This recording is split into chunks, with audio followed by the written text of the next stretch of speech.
கொள்ளிடத்தின் வடகரையிலுள்ள திருநாரையூர் என்னும் கிராமத்தில் நம்பியாண்டார் நம்பி என்னும் சைவ பெரியாரின் மடம் இருந்தது. அதன் வாசலில் அரண்மனை பல்லக்கு ஒன்றும் பல்லக்கு தூக்கிகளும் காவல் வீரர்களும் நின்றனர். இவர்களை தவிர கிராமவாசிகள் சிறிது தூரத்தில் கூட்டம் கூடி நின்றார்கள். அந்த கூட்டத்துக்கு மத்தியில் 2 பேருக்குள் ஏதோ கடுமையான விவாதம் நடந்தது போலவும் அதை அந்த கூட்டத்தார் உற்சாகத்துடன் கவனித்துக் கொண்டு வந்ததாகவும் தோன்றியது. ஜனக்கூட்டத்தை சற்று விலக்கி கொண்டு உள்ளே எட்டி பார்த்தால் அவர்களில் ஒருவன் திருமலை என்ற ஆழ்வார்க்கடியான் நம்பி, மற்றொருவர் முன்னொரு சமயம் அவனுடன் படகில் விவாதம் தொடுத்த வீர சைவர். அவர் நம்பியாண்டார் நம்பியின் சைவ மடத்தில் பிரதான காரியக்காரர். நம்பியாண்டாரை பார்ப்பதற்காக வந்திருந்த பெரிய பிராட்டி செம்பியன் மாதேவி அந்த மகானுடன் ஏதோ தனிமையில் பேச விரும்புகிறார் என்பதை அறிந்து கொண்டதும் வீர சைவ பெரியார் வெளியேறி வந்தார். ஆழ்வார்க்கடியானை பார்த்ததும் அவருக்கு இயற்கையாகவே ஆத்திரம் பொங்கி வந்தது. முன்னொரு தடவை அந்த வீர வைஷ்ணவ சிகாமணியிடம் விவாதத்தில் தோல்வி அடைந்து விட்டோம் என்கிற எண்ணம் அந்த ஆத்திரத்தை மூட்டியது. அடே, நாமத்தை போட்டு ஊரை ஏமாற்றும் வைஷ்ணவனே, இங்கே எதற்காக வந்தாய்? எங்கேயாவது பொங்கல் புளியோதரை கிடைக்கும் இடம் பார்த்து கொண்டு போவது தானே என்றார் சைவ பெரியார். வீர சைவ பட்டரே, பொங்கல் புளியோதரை வேண்டு மட்டும் சாப்பிட்டு விட்டு தான் வருகிறேன். இங்கே உள்ள சைவ மடத்தில் நீங்கள் எல்லோரும் சாம்பலை தின்று உடம்பு வீங்கி போய் கிடக்கிறீர்கள் என்று அறிந்து வந்தேன். பாவம், நீங்கள் என்ன செய்வீர்கள்? உங்கள் சிவபெருமான் சாப்பிட அன்னம் கிடைக்காத காரணத்தினால் தான் விஷத்தை உண்டார். அப்போது மட்டும் எங்கள் நாராயணமூர்த்தியின் சகோதரி பார்வதி தேவி கழுத்தை பிடிக்காமல் இருந்திருந்தால் உங்கள் சிவனுடைய கதி என்ன ஆகியிருக்கும் என்றான் ஆழ்வார்க்கடியான். அடே வீர வைஷ்ணவனே, நிறுத்தும் உன் கதையை. உயர உயர பறக்காதே. உங்கள் பெருமான் உயர உயர பறந்தும் எங்கள் சிவபெருமானுடைய முடியை காண முடியாமல் திரும்பி வந்தார் அல்லவா? வீர சைவரே, அது என்ன கதை? எங்கள் மகாவிஷ்ணு வாமன அவதாரம் எடுத்து வந்து பூமியை 1 அடியினாலும் வானத்தை 2 அடியினாலும் அளந்த போது உங்கள் சிவனுடைய முடி அந்த அடிக்கு கீழே தானே இருந்திருக்க வேண்டும் என்றான் ஆழ்வார்க்கடியான். வீர வைஷ்ணவரே, உங்கள் மகாவிஷ்ணு 10 தடவை பூலோகத்தில் பிறந்ததிலிருந்தே அவருடைய அறிவு தெளியவில்லையா? அதிலும் எப்படிப்பட்ட பிறவிகள், மீனாகவும் மாமையாகவும் பிறந்தாரே என்றார் வீர சைவர். அப்பனே, உமக்கு தெரிந்தது அவ்வளவும் தான். பகவான் பிறந்தது எதற்கு? கடலில் மூழ்கி போன 4 வேதங்களையும் கொண்டு வருவதாக அல்லவா? ஆகையினால் தான் எங்கள் ஆழ்வாரும் மீனாய் பிறப்பமுடையோனோ வேனே என்று பாடியிருக்கிறார். வீர வைஷ்ணவரே, உங்கள் ஆழ்வார்கள் 12 பேர் தான். எங்கள் நாயன்மார்கள் 63 பேர். அதை ஞாபகம் வைத்துக்கொள். ஓஹோ, இப்படி வேறு பெருமையா? பஞ்ச பாண்டவர்கள் 5 பேர் தான். கௌரவர்கள் 100 பேர் என்று பெருமையடித்துக் கொள்வீர் போலிருக்கிறதே என்றான் திருமலை. அடே அதிக பிரசங்கி, எங்கள் நாயன்மார்களை துரியோதனன் கூட்டத்தோடு ஒப்பிடுகிறாயா? உங்கள் ஆழ்வார்களிலே தான் பேயாழ்வார் பூதத்தாழ்வார் எல்லோரும் உண்டு. வீர சைவ பட்டரே, உங்கள் சிவபெருமானுடைய கணங்களே பூத கணங்கள் தானே, அதை மறந்து விட்டீரோ என்று கேட்டான் திருமலை. இவ்வாறு வீர சைவரும் வீர வைஷ்ணவரும் வாத போர் நடத்தி கொண்டிருந்த போது இரு தரப்பிலும் சிரத்தை உள்ளவர்கள் இடையிடையே ஆரவாரித்து உற்சாகப்படுத்தி கொண்டு இருந்தார்கள். இந்த சமயத்தில் மடத்துக்குள்ளிருந்து சிவனான கண்டராதித்தரின் திருதேவியான செம்பியன் மாதேவியும் அவரை வழி அனுப்புவதற்காக நம்பியாண்டார் நம்பியும் வெளியே வருவதை கண்டு அந்த கூட்டத்தில் அமைதி நிலவியது. மழவரையன் மகளார் நம்பியாண்டாரிடம் விடை பெற்றுக் கொண்டு வந்து ஆழ்வார்க்கடியானை பார்த்து, திருமலை, இங்கே கூட உன் சண்டையை ஆரம்பித்து விட்டாயா என்று கேட்டார். தேவி, நாங்கள் மற்போர் நடத்தவில்லை, சொற்போர் தான் நடத்தினோம். இந்த வீர சைவ சிகாமணி தான் முதலில் போரை ஆரம்பித்தார். எங்கள் சொற்போர் இங்கே கூடியிருப்பவர்களுக்கு எல்லாம் மிக்க உற்சாகத்தை அளித்தது. அதனாலே தான் மடத்துக்குள்ளே வராமல் இருந்தார்கள் என்றான் திருமலை. அப்பனே, தெய்வங்களுக்குள்ளே உயர்வு தாழ்வு சொல்லி வேடிக்கையாக கூட விவாதம் செய்ய கூடாது. அதனால் சாதாரண ஜனங்களின் உள்ளம் குழப்பத்துக்கு உள்ளாகும். என் மாமனாராகிய பலாந்தக தேவர் தில்லை சிற்றம்பலத்துக்கு போர்க்கூரை வேந்தார். அந்த மாதிரியே வீரநாராயண புரத்திலுள்ள அனந்தீஸ்வரர் கோயிலுக்கும் திருப்பணி செய்து மானியம் அளித்தார். அவர் காட்டிய வழியிலேயே நாம் அனைவரும் நடக்க வேண்டும் என்று கூறினார் செம்பியன் மாதேவி. பின்னர் செம்பியன் மாதேவி சிவிகையில் ஏறிக்கொள்ளவும் சிவிகை மேற்கு நோக்கி சென்றது. காவல்காரர்கள் முன்னும் பின்னும் தொடர்ந்தனர். ஆழ்வார்க்கடியான் செம்பியன் மாதேவியின் சிவிகைக்கு சமீபமாக நடந்து சென்றான். சிறிது தூரம் பல்லக்கு போன பிறகு ஆழ்வார்க்கடியான் பெரிய பிராட்டியை பார்த்து, தேவி, நம்பியாண்டாரை நம்பி வந்த காரியம் என்ன ஆனது என்று கேட்டான். திருமலை, என் மனக்கலக்கம் நீங்கி தெளிவு அடைந்து விட்டது. மதுராந்தகன் சிங்காதனம் ஏறுவதை வேறு வழியில் தடுக்க முடியாவிட்டால் உலகம் அறிய உண்மையை சொல்லிவிடுவதே முறை என்று நம்பியாண்டார் சொல்லிவிட்டார். நானும் அதை மனப்பூர்வமாக ஒப்புக்கொண்டு உறுதியடைந்து விட்டேன் என்றார் செம்பியன் மாதேவி. தாயே, நம்பியாண்டார் அவ்விதம் கூறுவார் என்று தான் முதல் மந்திரியும் எதிர்பார்த்தார். ஆயினும் தாங்கள் இந்த பிரயாணம் வந்தது மிக நல்லதாய் போய்விட்டது. தாங்கள் இந்த விஷயமாக உடனே முடிவு செய்வதற்கு இன்னும் அதிகமான அவசியம் நேர்ந்திருக்கிறது. கடம்பூரில் இருந்து மிக பயங்கரமான செய்தி வந்திருக்கிறது. அது இன்னும் இந்த ஊரில் உள்ளவர்களுக்கு தெரியாது. தெரிந்தால் இங்கு ஒருவரும் இருந்திருக்க மாட்டார்கள். எல்லோரும் இளவரசரின் இறுதி ஊர்வலத்தை பார்ப்பதற்கு போயிருப்பார்கள் என்றான் ஆழ்வார்க்கடியான். திருமலை, இது என்ன சொல்கிறாய்? என்ன பயங்கரமான வார்த்தை! எந்த இளவரசர், என்ன இறுதி ஊர்வலம் என்று தேவி கேட்டார். தாயே, மன்னிக்க வேண்டும். சோழ குலத்தில் இதுவரை இந்த மாதிரி துர்சம்பவம் நடந்ததில்லை. கடம்பூர் அரண்மனையில் ஆதித்த கரிகாலர் காலமானார். துர்மரணம் என்று சொல்கிறார்கள். யாரால் நேர்ந்தது, எப்படி நேர்ந்தது என்று மட்டும் தெரியவில்லை. பலர் பலவாறு சொல்கிறார்கள். ஆதித்த கரிகாலர் அகால மரணம் அடைந்த பிறகு கடம்பூர் அரண்மனை முழுவதும் தீப்பட்டு எரிந்து விட்டதாம். இளவரசரின் சடலத்தை தஞ்சைக்கு ஊர்வலமாக எடுத்து வருகிறார்களாம். திருக்கோவலூர் மலையமான் கடம்பூர் சம்புவரையரையும் அவருடைய குடும்பத்தையும் சிறைப்படுத்தி அழைத்து வருகிறாராம். ஊர்வலத்தில் லட்சக்கணக்கான ஜனங்கள் முன்னும் பின்னும் வருகிறார்களாம். அவர்கள் கொள்ளிடக்கரைக்கு வருவதற்குள் நாம் அந்த நதியை கடந்துவிட வேண்டும். திருமலை, நீ சொல்வது பயங்கரமான செய்தி. வானத்தில் வால் நட்சத்திரம் தோன்றியதின் காரணமாக ஜனங்கள் எதிர்பார்த்த விபரீதம் நேர்ந்துவிட்டது. அந்த அசகாய சூரனின் கதி இப்படியா முடிய வேண்டும்? ஐயோ, சுந்தர சோழருக்கு இது தெரியும் போது என்ன பாடுபடுவார்? நோய்வாய்ப்பட்டிருக்கும் சக்கரவர்த்திக்கு இந்த செய்தியினால் ஏதாவது நேராமல் இருக்க வேண்டும் என்று எனக்கு கவலையா இருக்கிறது. கருணை கடலான சிவபெருமான் தான் சோழ குலத்தை காப்பாற்ற வேண்டும் என்றார் மழவரையர் மகளார். தாயே, சோழ குலத்துக்கு நேர்ந்திருக்கும் ஆபத்து ஒரு புறம் இருக்கட்டும். இந்த துர்நிகழ்ச்சியினால் சோழ சாம்ராஜ்யமே சின்ன பின்னமாகி விடலாம் என்று எனக்கு பயம் உண்டாகிறது. திருமலை, அது ஏன் அந்த எண்ணம் உனக்கு உண்டாகிறது? தாயே, சோழ நாட்டு தலைவர்களுக்கும் சிற்றரசர்களுக்கும் பெரும் சண்டை ஏற்படலாம். இவ்வாறு சோழ நாட்டில் உள் சண்டையினால் இரத்த வெள்ளம் ஓடிக்கொண்டிருக்கும் போது வெளிநாட்டு பகைவர்கள் தைரியம் கொண்டு படையெடுக்க தொடங்கி விடுவார்கள். அதன் விளைவுகளை பற்றி சொல்ல வேண்டுமா என்றான் திருமலை. செம்பியன் மாதேவி சற்று நேரம் சிந்தித்துவிட்டு, திருமலை, சிற்றரசர்கள் தலைவர்களுக்குள்ளே ஏன் சண்டை ஏற்படும் என்று சொல்கிறாய்? தாயே, தங்களுக்கு தெரிந்த காரணம்தான்.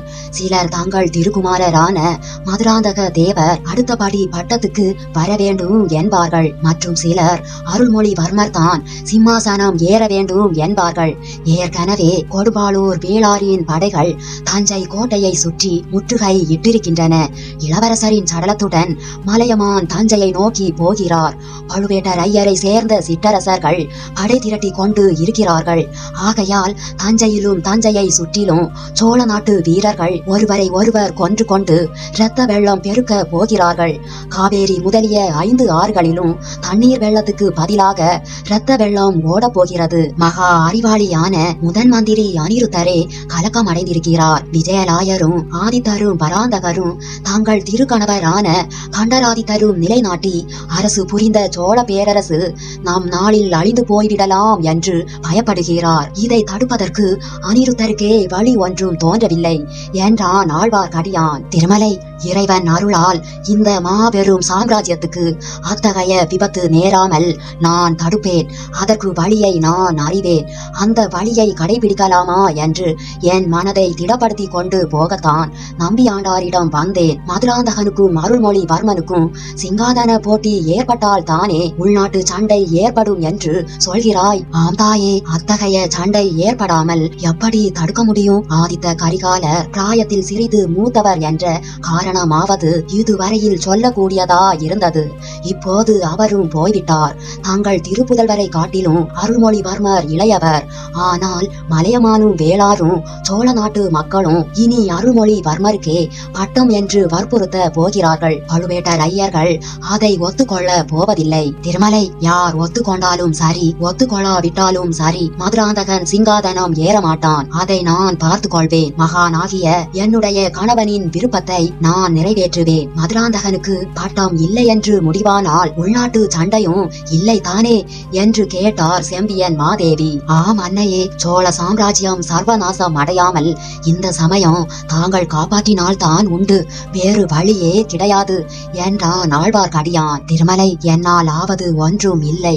மகேஸ்வரன் எனக்கு அத்தகைய சக்தியை அருள வேண்டும் என்றார் பெரிய பிராட்டியார். சிறிது நேரம் இருவரும் மௌனமாக சென்றார்கள். கொள்ளிடத்தின் ஓடத்துறை சற்று தூரத்தில் தெரிந்தது. திருமலை, சற்று முன் பயங்கரமான செய்தியை கூறினாய். ஆதித்த கரிகாலன் உயிர் இழந்தான் என்றாய். 3 உலகையும் ஆள வேண்டிய அந்த வீராதி வீரன் இறந்ததே விபரீதமான செய்தி. இளவரசன் துர்மரணம் அடைந்ததாக கூறினாயே, அது எப்படி? தன் உயிரை தானே போக்கிக் கொண்டானா அல்லது யாராவது அவனை கொன்றுவிட்டதாக சொல்கிறார்களா என்று பெரிய பிராட்டி கேட்டார். தேவி, அதை பற்றி பலவித பேச்சுக்கள் பரவி வருகின்றன. சம்புவரையர் வீட்டில் இது நடந்தபடியால் அவர் மீது சந்தேகப்பட்டு அவரையும் அவர் குடும்பத்தார் அத்தனை பேரையும் மலையமான் சிறைப்படுத்தி கொண்டு வருகிறார். சம்புவரையர் மகன் கந்தமாறன் மட்டும் தப்பி சென்று விட்டானாம். திருமலை, சம்புவரையரால் இது நேர்ந்திருக்கும் என்று உண்மையில் எனக்கு நம்பிக்கை இல்லை. எவ்வளவுதான் விரோதமா இருந்தாலும் அவருடைய இல்லத்துக்கு விருந்தாளியாக வந்திருந்த சக்கரவர்த்தி திருமகனை கொல்வதற்கு யாருக்கு தான் மனம் வரும்? சம்புவரையர் அப்படி செய்திருக்க முடியாது. அவர் இளவரசர் மரணம் பற்றி என்ன சொல்கிறாராம்? தாயே, பழையாறைக்கு முன்னொரு சமயம் வானகுலத்து வீரவாலிபன் ஒருவன் வந்திருந்தானே, நினைவிருக்கிறதா? அவனை குந்தவை பிராட்டியார் ஈழ நாட்டுக்கு ஓலையுடன் அனுப்பி வைத்தாரே. அந்த வாலிபன் இளவரசரின் உயிரற்ற சடலத்துக்கு அருகில் இருந்தானாம். ஆகையால் அவனை தான் கொண்டிருக்க வேண்டும் என்று சம்புவரையர் சொல்கிறாராம். திருமலை, அப்படி ஒரு நாளும் நேர்ந்திருக்காது. அந்த பிள்ளையை பார்த்த ஞாபகம் எனக்கு இருக்கிறது தாயே. நானும் அப்படித்தான் நினைக்கிறேன். ஆனால் சந்தர்ப்பங்களும் சாட்சியங்களும் வந்தியத்தேவனுக்கு எதிரா இருக்கின்றன. ஐயோ பாவம் இளைய பிராட்டி, அந்த வாலிபனிடம் ரொம்ப நம்பிக்கை வைத்திருந்தாள். இந்த செய்தி தெரிந்தால் அவள் துடி துடித்து போவாள் என்றாள் செம்பியன் மாதேவி. தாயே, தங்களிடம் அதை பற்றி கேட்டுக்கொள்ளலாம் என்று நினைத்தேன். தாங்கள் குழந்தைக்கு சென்றதும் இளைய பிராட்டியை சந்தித்து தஞ்சைக்கு அழைத்து கொண்டு போவது நல்லது. திருமலை, அதுதான் என் உத்தேசம். இளைய பிராட்டி எனக்காக அங்கே காத்து கொண்டிருக்கிறாள். தாயே, மற்றவர்கள் மூலம் இளைய பிராட்டிக்கு செய்தி தெரிவதற்கு முன்னால் தாங்களே சொல்லி விடுவது தான் நல்லது. திருமலை, அப்படியானால் நீ என்னுடன் வரப்போவதில்லையா? தாயே, தாங்கள் அனுமதி கொடுத்தால் கொள்ளிடத்தின் தென்கரையில் தங்களிடம் விடை பெற்றுக் கொள்ள விரும்புகிறேன். திருமலை, எங்கே போக போகிறாய்? தாயே, இளவரசர் கரிகாலரின் மரணத்தில் ஏதோ ஒரு மர்மம் இருக்கிறது. அதை கண்டுபிடித்து வருவதற்காக போக விரும்புகிறேன். திருமலை, எப்படி கண்டுபிடிப்பாய்? தாயே, பாண்டிய நாட்டு சதிகாரர்களை பற்றி தங்களுக்கு முன்னமே ஒரு முறை சொல்லி இருக்கிறேன். அந்த சதிகாரர்களில் ஒருவனை கொள்ளிடத்தின் தென்கரையில் நான் வரும்போது பார்த்தேன். திருமலை, உடனே நீ ஏன் அவனை பின்தொடர்ந்து செல்லவில்லை? தாயே, கொள்ளிடத்தின் வடகரைக்கு வந்த பிறகுதான் கரிகாலர் மரணத்தை பற்றி செய்தி தெரிந்தது. அரசி, எனக்கு விடை கொடுங்கள். சதிகாரர்கள் சாதாரணமாக கூடி பேசுகிற இடம் எனக்கு தெரியும். சரி, சென்று வா. திருமலை, இளைய பிராட்டி குந்தவையிடம் என்ன சொல்லட்டும்? அவளை நினைத்தால் எனக்கு பெரும் கவலையா இருக்கிறது என்றார் செம்பியன் மாதேவி. தாயே, வந்தியத்தேவன் மீது குற்றம் சாட்டப்பட்டால் அதை பற்றி கவலைப்பட வேண்டாம் என்று சொல்லுங்கள். உண்மை குற்றவாளியை நான் எப்படியும் கண்டுபிடித்து கொண்டு வருவேன் என்று சொல்லுங்கள். இறைவன் அருளினால் நீ போகும் காரியம் வெற்றி அடையட்டும் என்றார் சிவபக்தியில் சிறந்த பெண்மணியான செம்பியன் மாதேவி. இதற்குள் கொள்ளிடக்கரை வந்துவிட்டது. பெரிய பிராட்டி செம்பியன் மாதேவியும் பரிவாரங்களும் ஏறி செல்வதற்காக படகுகள் காத்திருந்தன. ஆழ்வார்க்கடியான் வேறொரு சிறிய படகை பிடித்து கொண்டு அவர்களுக்கு முன்னால் விரைந்து படகை செலுத்த சொல்லி அங்கிருந்து சென்றான். கொள்ளிடத்தின் தென்கரையை அடைந்ததும் ஆழ்வார்க்கடியான் மேற்கு திசையை நோக்கி போனான். கொள்ளிடத்தின் உடைப்பினால் எங்கும் வெள்ளக்காடாக இருந்ததை பார்த்தான். ஆயினும் கொள்ளிடத்தில் தண்ணீர் மட்டம் குறைந்து வந்ததை போல் உடைப்பினால் தண்ணீர் பரவி இருந்த இடங்களிலும் வேகமாக தண்ணீர் வடிந்து கொண்டு வந்தது. இவ்வாறு பார்த்து கொண்டே கடைசியாக திருப்புறம்பயத்தை அடைந்தான். இந்த ஊர் மட்டும் இவ்வளவு வெள்ளத்தினாலும் பாதிக்கப்படாமல் இருந்ததை பார்த்து வியந்தான். ஆதி காலத்தில் உலகமே பிரளயத்தில் ஆழ்ந்த போது திருப்புறம்பயம் மட்டும் தண்ணீரில் மூழ்காமல் இருந்தது என்னும் வரலாறு இதனாலே தான் ஏற்பட்டது போலிருக்கிறது என்று எண்ணிக்கொண்டு பள்ளிப்படை காட்டை நெருங்கினான். அங்கே புயலினால் பல மரங்கள் சாய்ந்து விழுந்திருந்த போதிலும் அவன் ஒளிந்து பார்ப்பதற்கு வேண்டிய அடர்த்தி இல்லாமல் போகவில்லை. அவ்விதம் பார்த்தபோது பள்ளிப்படை கோயில் வாசலில் ஆண்கள் மூவரும் ஒரு பெண்ணும் நின்று பேசுவது தெரிந்தது. நன்றாய் உற்று பார்த்தபோது எல்லோரும் தனக்கு முன்னாலே தெரிந்தவர்கள் என்று அறிந்தான். அதே பள்ளிப்படை காட்டில் முதலில் சதி ஆலோசனைக்காக கூடியவர்களில் இந்த 3 ஆண் பிள்ளைகளும் இருந்தார்கள். ஒருவன் சோமன் சாம்பவன், இன்னொருவன் கிரமவித்தன், மூன்றாவது ஆள் இடும்பன்காரி. அந்த பெண் படகோட்டி முருகையனுடைய மனைவி. அவர்களில் இடும்பன்காரி மற்றவர்களுக்கு ஏதோ சொல்லிக் கொண்டிருந்தான். அந்த செய்தி அவர்களுக்கு உற்சாகத்தை அளித்ததாக தெரிந்தது. சரி, அப்படியானால் நாமும் பச்சைமலை அடிவாரத்துக்கு உடனே புறப்படலாம். போய் சேர 2 நாள் பிடிக்கும் என்று சோமன் சாம்பவன் கூறியது ஆழ்வார்க்கடியான் காதில் விழுந்தது. அவர்களுக்கு முன்னால் தான் அங்கிருந்து புறப்பட்டு விடலாம் என்று எண்ணி ஆழ்வார்க்கடியான் திரும்பினான். அவனுடைய மார்புக்கு நேரே சிறிய கத்தியை கண்டு திடுக்கிட்டான். அதை பிடித்திருந்த கை பூங்குழலியின் கை என்று தெரிந்தது. திகைப்பு நீங்கியது. இருவரும் ஒருவரை ஒருவர் தெரிந்து புன்னகையினால் தங்களின் வியப்பை தெரிவித்துக் கொண்டார்கள். சதிகாரர்கள் அங்கிருந்து போய்விட்டார்கள் என்று தெரிந்த பிறகு ஆழ்வார்க்கடியான், பூங்குழலி, தஞ்சாவூரில் இருந்து நீ எப்படி இங்கே வந்தாய், எதற்காக வந்தாய் என்று கேட்டான். வைஷ்ணவரே, பழி வாங்குவதற்காக வந்தேன். பூங்குழலி, என்ன பழி, எதற்காக? ஐயா, இவர்களிலே ஒருவன் என் அத்தையை கொன்றுவிட்டு ஓடி வந்த பாதகன். அந்த பாதகனை விடாமல் பின்தொடர்ந்து இந்த இடத்தில் வந்து பிடித்தேன். இங்கே இன்னும் 3 பேர் அவனுக்கு முன்னால் வந்திருந்தார்கள். அதிலும் என் அண்ணன் மனைவியை அவர்களுடன் பார்த்ததும் திகைத்து போனேன். அதற்குள் நீ ஒருவன் வந்து குறுக்கிட்டாய். இப்போது என்ன செய்யலாம்? நீ எனக்கு உதவி செய்வதா இருந்தால் இவர்களை விடாமல் தொடர்ந்து போய் என் அத்தையை கொன்றவனை கொன்றுவிட்டு வருவேன் என்றாள் பூங்குழலி. ஐயோ பாவம், உன் அத்தை என்றால் அந்த ஊமை ராணி மந்தாகினி தானே? அவளை எதற்காக இவர்களில் ஒருவன் கொன்றான் என்று ஆழ்வார்க்கடியான் கேட்டான். ஐயா, அத்தையை கொல்ல வேண்டும் என்று நினைத்து கொல்லவில்லை. சக்கரவர்த்தியை கொல்ல நினைத்து அவர் மேல் எறிந்த வேலை என் அத்தை தாங்கிக் கொண்டாள். ஓஹோ, அப்படியா? ஊமை ராணி தன் உயிரை கொடுத்து சக்கரவர்த்தியை காப்பாற்றினாளா? இதெல்லாம் எப்படி நடந்தது? சற்று விவரமாக சொல். ஐயா, விவரமாக சொல்வதற்கு இதுதான் சமயம். அவர்கள் தப்பித்துக் கொண்டு போய்விடுவார்களே. பூங்குழலி, அவர்கள் போகும் இடம் எனக்கு தெரியும். எதற்காக, யாரை சந்திப்பதற்காக போகிறார்கள் என்றும் யோகித்துக் கொண்டேன். வழியிலே அவர்களை தடை செய்யாமல் இருப்பதே நல்லது. அவர்கள் போகும் இடத்துக்கு நாமும் போகலாம். அங்கே நான் தெரிந்து கொள்ள விரும்புவதை தெரிந்து கொண்ட பிறகு நீ உன் பழியை முடித்துக் கொள்ளலாம் என்றான் ஆழ்வார்க்கடியான். ஐயா, அப்படியானால் புறப்படுங்கள். போகும் போதே தஞ்சாவூரில் நடந்ததை எல்லாம் உமக்கு விவரமாக சொல்கிறேன் என்றாள் பூங்குழலி. இருவரும் கொள்ளிடத்தை படகின் மூலமாக கடந்து அக்கறையை அடைந்தார்கள். வடமேற்கு திசையை நோக்கி பிரயாணம் செய்தார்கள். 3 தினங்கள் இரவும் பகலும் பிரயாணம் செய்த பின்னர் பச்சை மலையின் அடிவாரத்தை அடைந்தார்கள். அந்த அடிவாரத்தில் மண்டி கிடந்தபடியால் இவர்கள் தேடி சென்றவர்கள் எங்கே இருப்பார்கள் என்பதை எளிதில் கண்டுபிடிக்க முடியவில்லை. இவ்வளவு கஷ்டப்பட்டு பிரயாணம் செய்து வீணாகி விடுமோ என்று மனசோர்வு அடைந்தார்கள். திடீரென்று ஆந்தையின் குரல் ஒன்று கேட்டது. பதிலுக்கு மற்றொரு குரல் அதே மாதிரி கேட்டது. ஆழ்வார்க்கடியானுடைய முகம் மலர்ந்தது. பூங்குழலிக்கு சைகை மூலமாக பேசாமல் தன்னுடன் வரும்படி தெரிவித்தான். ஆந்தைகளின் குரல் கேட்ட இடத்தில் இடைவெளி தென்பட்டது. அங்கே 7-8 பேர் இருந்தார்கள். சிலர் நெருப்பு மூட்டி சமையல் செய்து கொண்டிருந்தார்கள். மற்றவர்கள் பேசிக் கொண்டிருந்தார்கள். முன்னமே அங்கு இருந்தவர்களும் புதிதாக வந்து சேர்ந்தவர்களும் ஒருவருக்கொருவர் ஏதோ வியப்பான செய்தி சொல்லிக் கொண்டிருந்தார்கள் என்று தெரிந்தது. முன்னமே அங்கிருந்தவர்களில் ரவிதாசனும் ஒருவன். அவன் அப்போது புதிதாக அங்கே வந்து சேர்ந்தவர்களுக்கு சற்று தூரத்தில் இருந்த மலைக்குகை ஒன்றை சுட்டிக்காட்டி ஏதோ தெரிவித்துக் கொண்டிருந்தான். இதை ஆழ்வார்க்கடியான் கவனித்துக் கொண்டான். மெல்லிய குரலில், பூங்குழலி, நான் தேடி வந்தவர்கள் அந்த குகைக்குள்ளே தான் இருக்க வேண்டும். நான் மெல்ல குகைக்குள்ளே போய் நுழைந்து பார்க்கிறேன். இவர்களில் யாராவது குகையை நெருங்கி வந்தால் நீ ஒரு குரல் கொடு என்றான் திருமலை. வைஷ்ணவரே, ஆந்தை கத்துவது போல் என்னால் கத்த முடியாது. குயில் கூவது போல் கூவுகிறேன் என்றாள் பூங்குழலி. மலை குகைக்குள்ளே காற்றும் வெளிச்சமும் நுழைவதற்காக சில பெரிய துவாரங்கள் செய்யப்பட்டிருந்தன. ஆகையால் உள்ளே வெளிச்சம் வந்து கொண்டிருந்தது.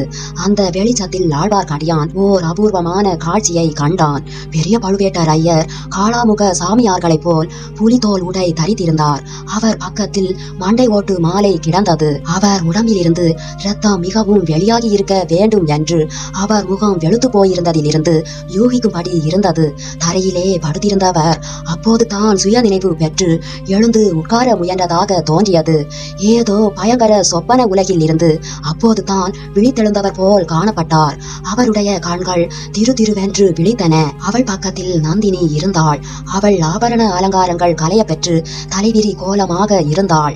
ஆயினும் அவளுடைய வசீகர சௌந்தரியம் முன்னை விட பல மடங்கு அதிகமாக பிரகாசித்தது. அன்பும் ஆதரவும் பரிதாபமும் ததும்பிய குரலில், ஐயா, இந்த கஞ்சியை அருந்துங்கள் என்று கூறிக்கொண்டே ஒரு மண் பாத்திரத்தை அவரிடம் நீட்டி கொண்டிருந்தாள். பழுவேட்டரையர் அவளை திரும்பி பார்த்தார். அவர் முகத்தில் ஒரு நொடி நேரம் எல்லையற்ற இன்பத்துக்கு அறிகுறியான புன்னகை மலர்ந்தது. நந்தினி, என் பேரரசி, நீ தானா இப்போது பேசினாய்? உன் குரல் தானா இது? நாம் இப்போது எங்கே இருக்கிறோம்? மரணத்தின் வாசலுக்கு சென்றிருந்த என்னை நீயா திரும்ப கொண்டு வந்து சேர்த்தாய்? அன்று சாவித்ரி சத்தியவானுக்கு செய்ததை இன்று நீ எனக்கு செய்தாயா? எனக்கு நினைவு வந்த போது உன்னுடைய மலர் கையினால் என்னுடைய மார்பை தொட்டு பார்த்து கொண்டிருந்ததாக தோன்றியதே, அது உண்மையா? 3 ஆண்டு காலமாக என்னை தொடவும் மறுத்தவள் கடைசியாக மனமிறங்கி விட்டாயா? கஞ்சியை கொடு. உன் கையினால் கஞ்சி கொடுத்தால் அதுவே எனக்கு தேவாமிர்தமாகும் என்றார் பழுவேட்டரையர். இவ்விதம் சொல்லிக் கொண்டே நந்தினியின் கையில் இருந்த மண்பாண்டத்தை வாங்கி கொண்டவர் திடீரென்று அவளை வெறித்து பார்க்க தொடங்கினார். அடியோடு மாறிப்போன பயங்கரமான குரலில், அடி பாதகி, ராட்சசி, நீதானா என்னை தொடுவதற்கு உனக்கு தைரியம் வந்ததா? என் நெஞ்சில் கத்தியால் குத்த பார்த்தாயா? அப்போது நான் விழித்துக் கொண்டேனா? இந்த பாத்திரத்தில் இருப்பது உண்மையில் கஞ்சிதானா அல்லது என்னை கொள்வதற்கான நஞ்சா? உன் கையால் கொடுப்பது தேவாமிர்தமானாலும் எனக்கு அது விஷமல்லவா என்று கூறிவிட்டு அந்த மண்பாண்டத்தை வீசி எறிந்தார். அது தடால் என்று குகை சுவரில் மோதி சுக்கு நூறாகி சிதறி விழுந்தது. பெரிய பழுவேட்டரையரின் கோபவெறி நந்தினிக்கு எந்த விதமான வியப்பையும் உண்டாக்கியதாக தெரியவில்லை. 3 ஆண்டு காலமாக அந்த மகா வீரரான முதுகிழவரை அவள் கையில் பிடித்த கயிற்றின் நுனியில் ஆடும் பொம்மையை போல் ஆட்டி வைத்துக் கொண்டிருந்தாள். முதலாக இன்றைக்கு அந்த கயிறு அருந்துவிட்டது. ஆட்டி வைத்தபடி ஆடிக்கொண்டிருந்த பொம்மை உயிரும் சுய அறிவும் பெற்றுவிட்டது. இதை நந்தினி எதிர்பார்த்தவளாக தோன்றியது. இனி அந்த பொம்மையினால் அவளுக்கு ஆக வேண்டிய காரியமும் ஒன்றுமில்லை. சிறிதும் பதட்டம் காட்டாமல் நந்தினி எழுந்து பெரிய பழுவேட்டரையரின் முன்னால் நமஸ்கரித்தாள். உணர்ச்சி மிகுதியினால் தழுதழுத்திருந்த குரலில், சுவாமி, என்னுடைய வார்த்தைகள் தங்களுக்கு தேனையும் தேவாமிர்தத்தையும் விட இனிப்பதாக பல முறை சொல்லி இருக்கிறீர்கள். ஆனால் இன்றைக்கு நான் கொடுத்த கஞ்சியை போலவே என் வார்த்தைகளும் தங்களுக்கு நஞ்சினும் கசப்பா இருக்கும். ஆயினும் கருணை கூர்ந்து தங்களிடம் இன்று இறுதி விடை பெறுவதற்கு முன்னால் சில வார்த்தைகள் சொல்ல அனுமதி கொடுங்கள். அருமை கண்மணி என்று அழைத்தவாயினால் இன்று பாதகி என்றும் ராட்சசி என்றும் அழைத்தீர்கள். நான் பாதகி தான், ராட்சசி தான். 3 வருஷமாக தங்களை வஞ்சித்து ஏமாற்றி வந்தேன்.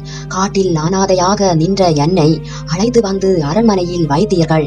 பேரரசிகளும் இளவரசிகளும் என்னை மரியாதை செய்ய செய்தீர்கள். தங்கள் உயிருக்கு உயிரான சின்ன பழுவேட்டரையரிடம் விரோதித்து கொள்ளவும் துணிந்தீர்கள். நாட்டு மக்களும் நகர மக்களும் கூறிய பழி சொற்களாலும் பரிகாச பேச்சுக்களாலும் தாங்கள் என்னிடம் கொண்டிருந்த அன்பை பாதிக்க முடியவில்லை. இப்படியெல்லாம் என்னிடம் நம்பிக்கை வைத்து இணையில்லா சிறப்புகளை அளித்த தங்களை நான் வஞ்சித்து வந்தேன். அது உண்மைதான். என்னுடைய நோக்கத்தை நிறைவேற்றி கொள்வதற்காகவே தங்கள் அரண்மனையில் வசித்து வந்தேன். தங்களுக்கு தெரியாமல் பல காரியங்களை செய்து வந்தேன். சதிகாரர்களுடன் தொடர்பு வைத்து கொண்டிருந்தேன். கந்தமாறன், பார்த்திபேந்திரன் போன்ற வாலிபர்களின் அறிவை மயக்கி அவர்களை என் காரியத்துக்கு உபயோகப்படுத்தி கொண்டேன். ஐயா, ஒரே ஒரு காரியத்தில் மட்டும் தங்களை நான் வஞ்சிக்கவில்லை. தங்களை உலகம் அறிய மணந்த நாளில் இருந்து தங்களையே என் கணவனாக கொண்டிருந்தேன். தலைமுறையாக மகா வீரர்களை அழித்து வந்த தங்கள் பழம் பெறும் குலத்துக்கு என்னுடைய ஒழுக்க தவறினால் சிறிதும் களங்கம் ஏற்படவில்லை. இனியும் நான் உயிரோடு இருந்தால் அத்தகைய களங்கம் தங்களுக்கு ஒரு நாளும் ஏற்படாது. நந்தினி, இது என்ன வார்த்தை சொல்கிறாய்?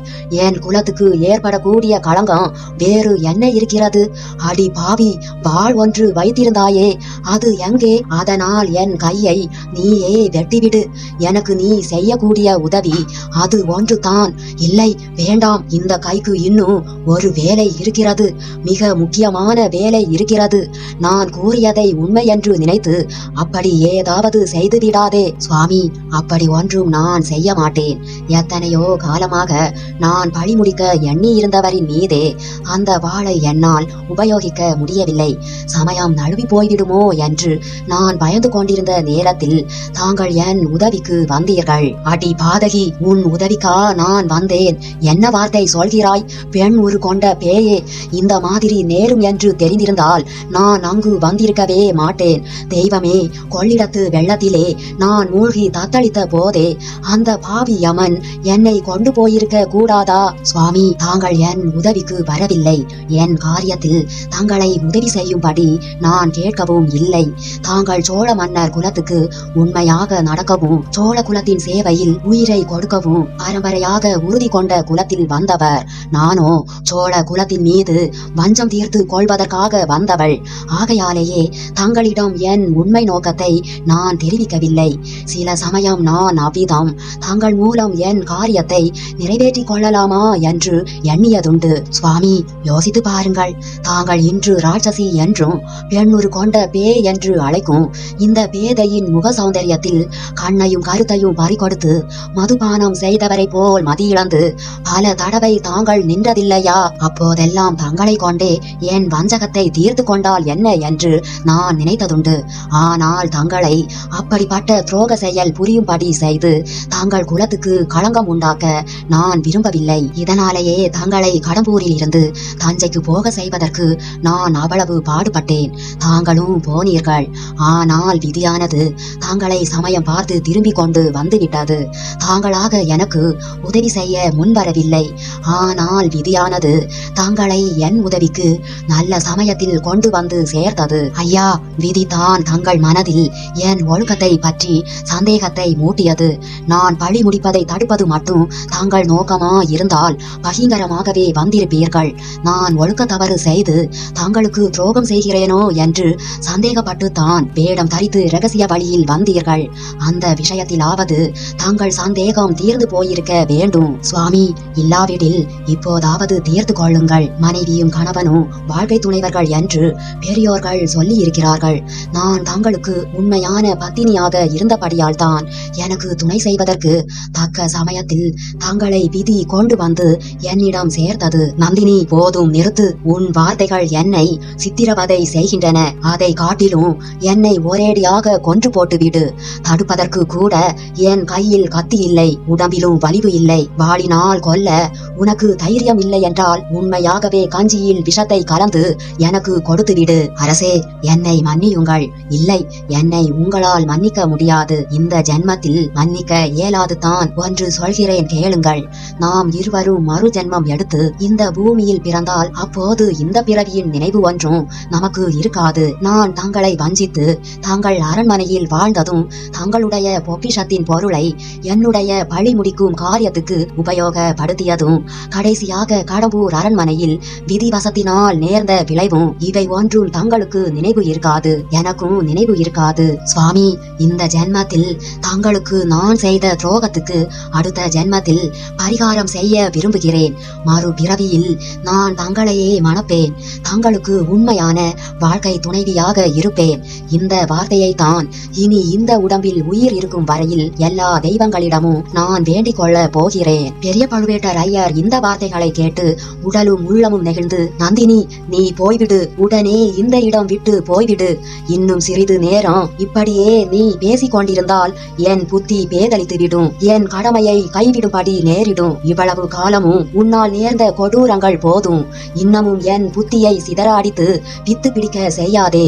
போய்விடு, இப்போதே போய்விடு என்றார். சுவாமி, மன்னியுங்கள். என்னுடன் வந்தவர்களின் யோசனையை நான் கேட்டிருந்தால் இதற்குள்ளே இந்த பச்சை மலையையும் கொல்லி மலையையும் கடந்து கொங்கு நாட்டுக்குள் சென்றிருப்போம். ஆனால் தங்களிடம் பேசி விடை பெற்றுக் கொள்ளாமல் போக எனக்கு மனம் வரவில்லை. கடம்பூர் கோட்டைக்கு வெளியிலே வந்ததும் தாங்கள் மூர்ச்சை அடைந்தீர்கள். தங்களை அங்கேயே போட்டுவிட்டு வரும்படி அவர்கள் சொன்னார்கள். அதற்கு நான் சம்மதிக்கவில்லை. அவர்களையே தங்களை தூக்கி சுமந்து கொண்டு வர செய்தேன். இரவு பகல் நாங்கள் இடைவிடாமல் நடந்து வந்து 3 நாள் ஆகிவிட்டது. இங்கே வந்த பிறகும் தங்களை விட்டுவிட்டு போய்விடலாம் என்று சொன்னார்கள்.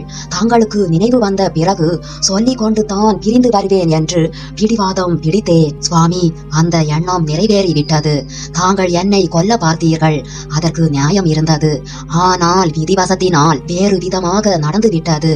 என் உயிரை வாங்க எண்ணிய தங்களை நான் உயிர்ப்பித்தேன். சற்று முன் என் கையால் கொடுத்த கஞ்சியை விஷம் என்று சொல்லி தூக்கி எறிந்தீர்கள். ஆனால் 3 தினங்களாக தாங்கள் நினைவிழந்திருந்த காலத்தில் இந்த கையினாலே தான் தாங்கள் வாயில் தண்ணீர் விட்டு காப்பாற்றி வந்தேன். 3 ஆண்டு காலம் தாங்கள் என்னை தாங்கள் அரண்மனையின் பேரரசியாக வைத்து இணையற்ற பெருமை அளித்து வந்தீர்கள். அதற்கு கைமாறு இந்த ஜென்மத்தில் நான் செய்யாது என்றாலும் இந்த 3 நாள் தங்களுக்கு என் கையினால் விடை செய்ய இந்த என் உயிர் உள்ள வரையில் எனக்கு திருப்தி அளித்து வரும். போய் வருகிறேன்.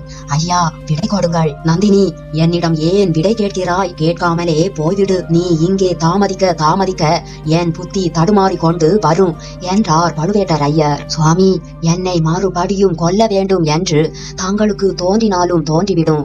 தங்கள் கையினால் உயிர் துறக்கும்படி நேர்ந்தால் அதை இந்த அடியாள் பெரும் பாக்கியமாக கருதுவேன். ஆயினும் முதலில் என்னை கொல்வதற்காக தானே தாங்கள் மாறுவேடம் போட்டு வந்தீர்கள். நந்தினி, எதற்காக மாறுவேடம் போட்டு வந்தேன்?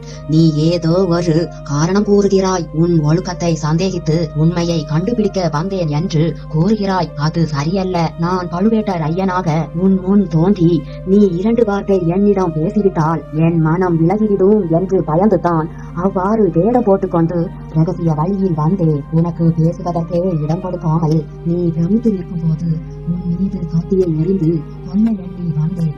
கடம்பூர் அரண்மனை வேலைக்காரன் இடுமன்காரியை பயமுறுத்தி அவன் கையில் இருந்த கத்தியை திருடி கொண்டு வந்தேன். அது மட்டுமல்ல நந்தினி, கிழவன் பழுவேட்டரையன் பொறாமை கொண்டு அவனுடைய இளம் மனைவியை கொன்றான் என்ற பழிச்சொல் பரவி ஊர் சிரிக்கக்கூடாது என்று நினைத்து காலாமுகனுடைய வேடத்தில் வந்தேன். ஆனால் சற்று முன் நீ கூறியது போல் நான் ஒன்று நினைக்க இது வேறு ஒன்று நினைத்தது. இனி ஒரு தடவை அத்தகைய முயற்சி என்னால் செய்ய முடியாது. ஆகையால் நீ போய்விடு. இதை மட்டும் சொல்லிவிட்டு போ.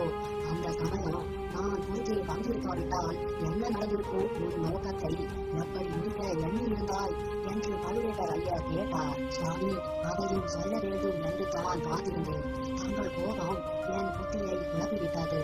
தாங்கள் தஞ்சைக்கு போகும்போது தங்கள் குலதர்மத்துக்கு என் கையினால் களங்கம் நேரிடாது என்று உறுதி கொடுத்தேன். அதை நிறைவேற்ற பெரும் முயற்சி செய்தேன். மணிமேகலை, கந்தமாறன், வந்தியத்தேவன் இவர்களில் ஒருவர் மூலமாக என் நோக்கத்தை நிறைவேற்றிக் கொள்ளலாம் என்று யுக்திகள் செய்தேன். முக்கியமாக மணிமேகலையை நான் அதிகமாக நம்பியிருந்தேன். வேறு காரணத்துக்காக அங்கே மறைந்து நின்ற வந்தியத்தேவனை கொல்வதற்காக கரிகாலர் வெறி கொண்டு ஓடுவார். அப்போது மணிமேகலை அவரை கொல்லுவாள். மணிமேகலையின் மீது குற்றம் சாடாமல் இருப்பதற்காக வந்தியத்தேவன் நான் தான் கொன்றேன் என்று ஒப்புக்கொள்வார். அதனால் வள்ளலாரை குந்தவையின் மீது என் வஞ்சத்தை தீர்ந்து கொண்டது ஆகும். இப்படியெல்லாம் திட்டமிட்டிருந்தேன். ஆனால் இதற்கெல்லாம் அவசியம் ஏற்படவே இல்லை. இளவரசர் தாம் கையினாலேயே தாம் உயிரை மாய்த்து கொண்டார். இல்லை நந்தினி, இல்லை. கரிகாலர் தாம் உயிரை தாமே மாய்த்து கொள்ளவில்லை. என்னை கூடவா ஏமாற்ற பார்க்கிறாய்? சுவாமி, இடும்பன்காரியின் கத்தியை தாங்கள் அந்த சமயம் நெருங்கியிருக்காவிட்டால் அடுத்த நொடியில் கரிகாலர் தம்மை தாமே வீரபாண்டியன் வாழினால் மாய்த்திருப்பார். நந்தினி, ஒரு நொடி நான் தாமதித்து வந்திருந்தால் இந்த பெரிய சோக செயலை செய்திருக்க மாட்டேன். அதற்கு மாறாக உன் மீது சந்தேகப்பட்டிருப்பேன். இது படி நடந்துவிட்டது. இனி அதை மாற்ற முடியாது. இது ஒரு விதத்தில் எனக்கும் நல்லது செய்திருக்கிறது. இருவரும் இன்னொரு ஜென்மம் எடுத்தால் நீ என்னையே மறுபடி துணிவனாக கொள்ள விரும்புவதாய் கூறினாயே. அதை காட்டிலும் இனிமையான வார்த்தைகளை என் வாழ்நாளில் நான் கேட்டதில்லை. உன்னிடம் கூட கேட்டதில்லை. என் நாடு பிரியும் நேரத்தில் நான் அந்த வார்த்தைகளை தான் நினைத்துக் கொண்டு சாவேன். நந்தினி, இந்த பிறவியில் நீயும் நானும் சேர்ந்து வாழ்க்கை நடத்த முடியாது. ஆகையால் நீ போய்விடு. போவதற்கு முன்னால் நான் ஆத்திரத்தினால் கொட்டியது போல காஞ்சி மிச்சம் இருந்தால் கொடுத்துவிட்டு போ. காஞ்சி இல்லாவிட்டால் கொஞ்சம் தண்ணீராவது உன் கையினால் கொடுத்துவிட்டு போ என்றார் பழுவேட்டரையர். சுவாமி, இவ்வளவு கருணை செய்வதற்கு என் உயிருள்ள வரைக்கும் நன்றி செலுத்துவேன் என்று நந்தினி கூறிவிட்டு அடுப்பிலிருந்து கஞ்சி எடுத்து வர சென்றார். ஆழ்வார்க்கடியான் அந்த சமயம் பார்த்து புகையிலிருந்து நழுவி செல்ல நினைத்தான். தெரிந்து கொள்ள விரும்பியதை எல்லாம் அவன் தெரிந்து கொண்டு விட்டான். எண்ணினான். இனி அங்கிருப்பதில் உபயோகமில்லை, அபாயம் உண்டு. இனிமேல் செய்ய வேண்டியது என்ன என்பதை பற்றி வெளியில் போய் யோசித்துக் கொள்ளலாம் என்று எண்ணிக்கொண்டே வெளியேறினான்.